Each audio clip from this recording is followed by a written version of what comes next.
The sound wasn't thunder. It was heavy machinery warming up below my mountain mansion. I stepped outside into bright daylight, glass walls glowing, mountains silent, and saw 3 black SUVs parked on my private road. Men in suits, clipboards, cameras, and one woman standing at the front with a smile that didn't belong there. She didn't greet me. She handed me a document. "Failure to pay HOA fines," she said calmly. "Total amount, $5 million. I laughed. I actually thought it was a joke. Then she pointed past me, toward my home. "If payment is not made within 30 days, she continued, the association will proceed with legal demolition of this structure." Demolition of a mansion built on my own land. Permits approved. Inspections passed. Everything done by the book. Behind her, a yellow excavator sat idle, like a threat waiting for permission. Neighbors stood at a distance, watching in silence. No one spoke. No one helped. I could see it in their faces, fear. The kind that comes from knowing this HOA doesn't bluff. The HOA president stepped forward, folding her arms. "This mountain isn't yours anymore," she said. "You don't fight the HOA. You pay, or you lose everything. $5 million. Or they erase my home from the mountain." They thought I'd panic. They thought I'd negotiate. They thought I'd quietly write a check just to make them go away. What they didn't know was that I was already collecting every email, every signature, every approval they had ever given me. And as they stood there threatening to destroy my mansion, I was already preparing to destroy them in court.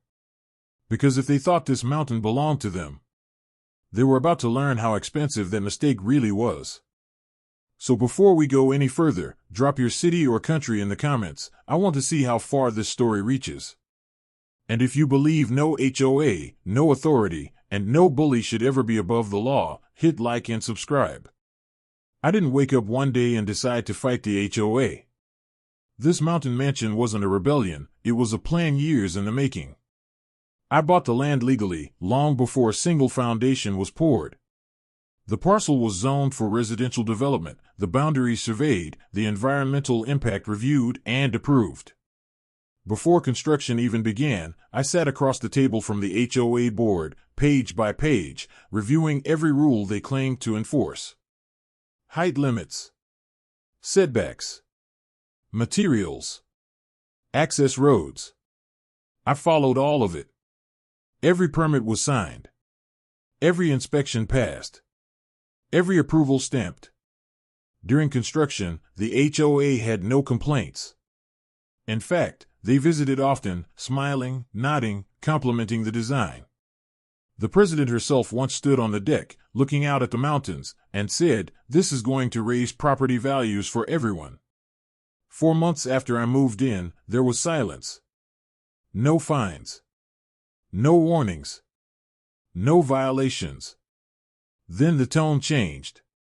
The HOA president started showing up unannounced, asking how much the house cost, who financed it, whether I planned to sell.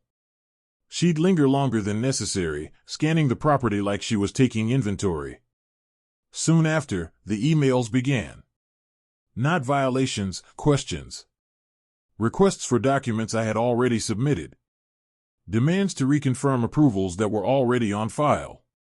That's when it clicked. This wasn't about rules. It wasn't about compliance. And it definitely wasn't about the environment. They weren't protecting the community. They were watching something they wanted, and waiting for the moment they thought they could take it. The first fine arrived without warning. No explanation. No inspection notice. Just a certified letter taped to my gate claiming I had violated a newly identified compliance issue. The amount was small at first, almost laughable, like they were testing how I'd react. I challenged it immediately and attached copies of the original approvals. They didn't respond. Instead, a second fine appeared. Then a third. Each one referenced a different rule. Different dates. Different justifications. Some violations were listed as having occurred months before the mansion even existed. Others claimed I had altered the natural slope of the mountain, even though the grading plans had been approved by the same HOA office issuing the fines. When I requested a hearing, they postponed it. When I asked for written clarification, they ignored me. But the fines kept coming. Weekly letters turned into daily notices. Penalties stacked on top of penalties. Late fees were added to fines I was actively disputing. Within weeks, the total crossed 6 figures. Then 7. That's when the tone shifted from bureaucratic to threatening. The HOA president called me directly. No greeting. No professionalism. You're accumulating serious liability, she said. If you don't settle this now, the consequences will be permanent. I reminded her I had permits. She laughed. Permits don't protect you from the HOA. Soon after, I received a notice of intent to place a lien on the property. Another letter warned of forced access for compliance inspection. And then came the sentence meant to break me. Failure to resolve outstanding fines may result in court-authorized demolition. Demolition. I started talking to neighbors, quietly. Carefully. What I learned changed everything. This wasn't new. One family down the road had lost their home after unpaid fines ballooned overnight. Another neighbor sold at a loss after facing similar threats. In every case, the properties ended up tied to shell companies connected to people close to the HOA board. Fear kept everyone silent. And now, the same playbook was being used on me. By the time the final notice arrived, the total fine had reached $5 million. That's when I understood the truth. This was never about compliance. It was about pressure. And pressure was their weapon of choice. I stopped answering HOA emails the day my attorney told me something simple. Let them talk to the court. Within 48 hours, we filed suit. The complaint was precise, not emotional. We challenged the validity of every fine, the timeline of alleged violations, and the HOA's authority to threaten demolition on a fully permitted, privately owned structure. We requested an immediate injunction to block any enforcement action while the case was reviewed. The HOA responded exactly how they always did. With arrogance. Their legal filing accused me of willful noncompliance, environmental degradation, and intentional obstruction of community standards. They claimed the mansion was built under misrepresentation and argued that the HOA retained ultimate control over land use, even above county approvals. They even requested accelerated enforcement rights. In plain language, they wanted permission to move forward with demolition while the case was still being argued. The judge denied that request in minutes. That denial was the first crack in their confidence. The courtroom itself felt like a stage. Polished wood. Bright daylight pouring through tall windows. The HOA president sat behind her attorneys, arms crossed, barely hiding her smile. She looked around like someone who had already won. Her lawyers spoke first. They walked the court through a stack of violation notices, each one projected onto a screen like a verdict. They described the fines as progressive penalties and painted me as a wealthy owner who believed the rules didn't apply to him. They said I ignored warnings. They said I refused inspections. They said the mansion posed a risk to the surrounding environment. When my attorney stood, he didn't raise his voice. He asked questions. Simple ones. Can the HOA explain why these violations were dated before construction was complete? Silence. Can the HOA provide records showing inspections conducted on those dates? Excuses. Can the HOA explain how a structure approved by county and state authorities suddenly became unauthorized without any change in design? The judge leaned forward. The HOA's confidence began to fade. But the real shift came when my attorney submitted our evidence packet, not 1 or 2 documents, but years of correspondence. Emails. Signed approvals. Meeting minutes. Inspection reports. Environmental clearances. Every page timestamped. every approval bearing the HOA's own letterhead. The HOA lawyers objected repeatedly. Too late. The documents were entered into the record. For the first time, the HOA president stopped smiling. The judge ordered a continuance and demanded full disclosure of HOA records related to my property, including internal communications. That order changed everything. Because what the HOA had treated like a routine intimidation case had just turned into a forensic examination of their power. And now, they weren't facing a homeowner anymore. They were facing the truth, under oath. Discovery is where bullies panic. Because threats work in the dark, not under a microscope. The judge's order forced the HOA to turn over everything related to my property: internal emails, board meeting recordings, enforcement logs, financial records, vendor contracts. Not summaries. Not explanations. Raw files. What arrived wasn't a defense. It was a confession. At first, it looked like chaos: thousands of pages, disorganized folders, half-labeled audio files. But patterns don't hide forever. As my legal team mapped timelines, something disturbing emerged. The same violation templates. The same fine escalation schedules. The same internal phrases repeated across different homeowners. Apply maximum pressure. Force compliance through financial exhaustion. Target high-value properties. Those weren't my words. They were the HOA's.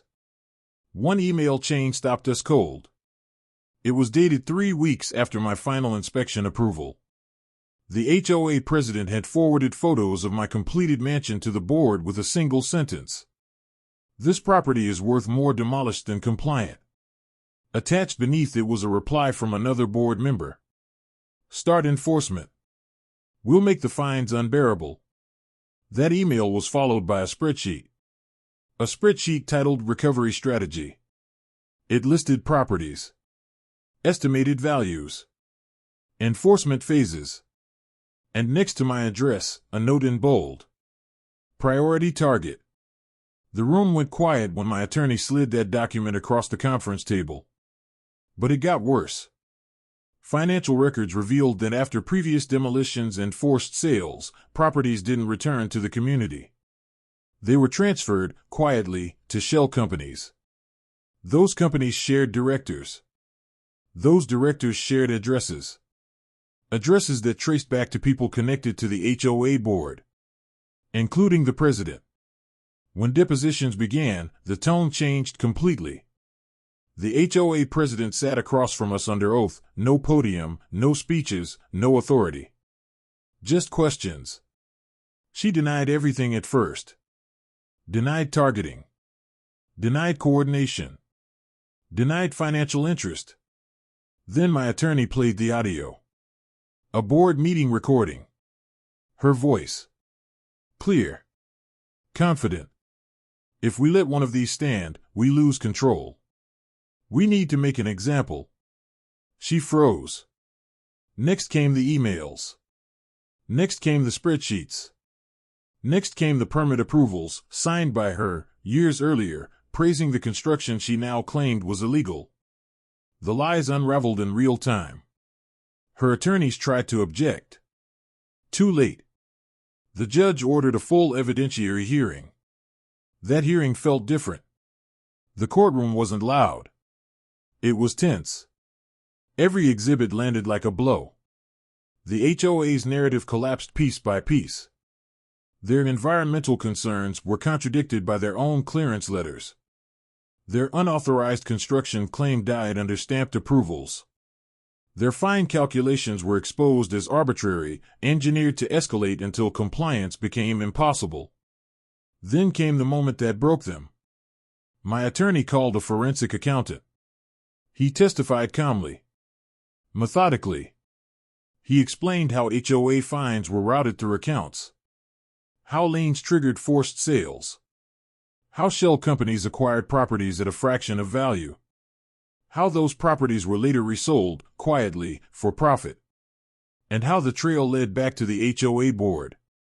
The judge didn't interrupt. The HOA president stared straight ahead, jaw clenched, hands shaking. When the judge finally spoke, his voice was flat. "Are you aware," he asked her, "that you are currently testifying in a case involving potential fraud, abuse of authority, and self-dealing?" She didn't answer. The courtroom felt like it stopped breathing. That's when I understood something important. This was never just my case. This HOA hadn't crossed a line by accident.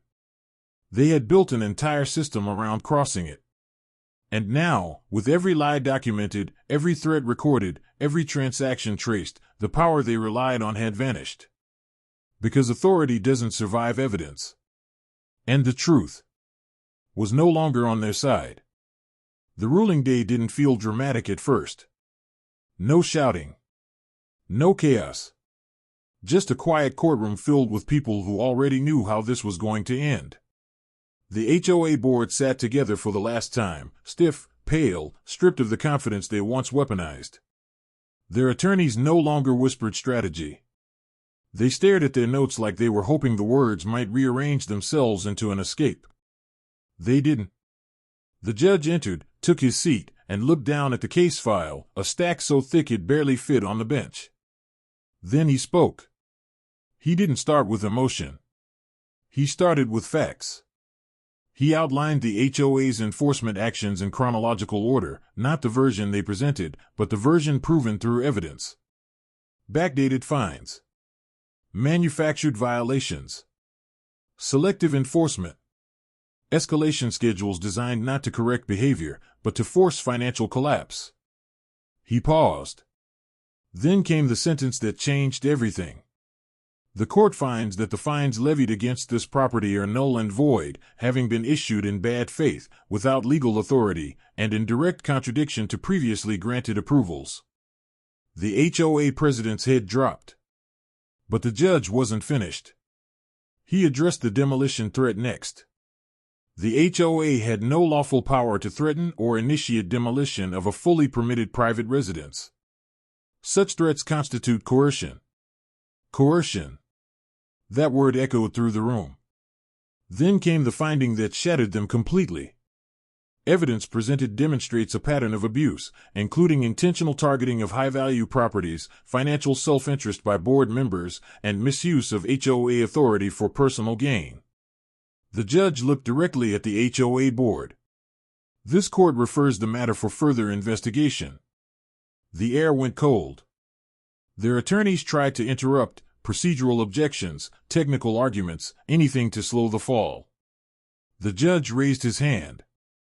Denied. He ordered the immediate removal of enforcement authority from the HOA board, effective that day. All pending fines across the community were frozen. All ongoing actions were halted. Then he turned to my case. All liens placed on this property are hereby vacated. The demolition order is permanently barred. Just like that, the threat was gone. But justice didn't stop there. The judge ordered a full audit of the HOA's finances. Independent oversight. Mandatory disclosures. Board elections supervised by a third party. The HOA president stood as if to speak. The judge stopped her. "Sit down." Court officers approached the defense table. They didn't grab her. They didn't rush. They simply stood there, silent, unmistakable. The message was clear. The authority she once flaunted was over. As the courtroom emptied, neighbors I had only ever seen from a distance looked at me differently. Some nodded. Some whispered thank you. One older man shook my hand with tears in his eyes. "They did this to my brother," he said. "He lost everything. Not anymore." Outside, sunlight hit the courthouse steps. Reporters waited, not for me, but for answers the HOA could no longer control. Within days, the fallout spread. The HOA president resigned before she could be removed. 2 board members followed. Investigations were opened. Bank accounts frozen. Contracts terminated. The shell companies dissolved as fast as they had appeared. Properties once taken under pressure were flagged for review. Former homeowners came forward. Cases reopened. The system collapsed under its own weight. And the mountain mansion? It never moved. No machines returned. No threats followed. No letters arrived. Just silence, the kind that comes when power finally loses its voice. Standing on my deck again, looking out over the same mountains the HOA tried to claim, I realized something simple. They thought authority came from titles, from letters, from fear. But authority only exists until someone challenges it. And the moment they dragged me into court, they dragged themselves into the light. And in that light, they couldn't survive. The mountain was quiet again. No warning notices taped to the gate. No black SUVs climbing the road. No threats disguised as community rules. Just wind through the trees and sunlight moving across the glass walls of a home that was never supposed to fall. In the months that followed, the HOA didn't just lose a case, it lost control. New elections were held under supervision. Independent audits exposed years of abuse. Policies were rewritten. Fines were refunded. And families who had been pushed out finally had their voices heard. Some of them reached out to me. Others just waved when we passed on the road. That was enough. The mansion still stands, not as a symbol of wealth, but as proof. Proof that intimidation only works when no one fights back. Proof that documents matter more than threats. Proof that even organizations built on power can collapse when the truth is dragged into the open. I didn't win because I was rich. I didn't win because I was connected. I won because I kept every receipt, every email, every signature, and refused to be afraid of a courtroom. If there's one lesson in all of this, it's simple. Read the rules. Document everything. And never assume that authority equals legality. Because the moment you challenge power with facts, power has no choice but to answer. And sometimes, that answer is justice.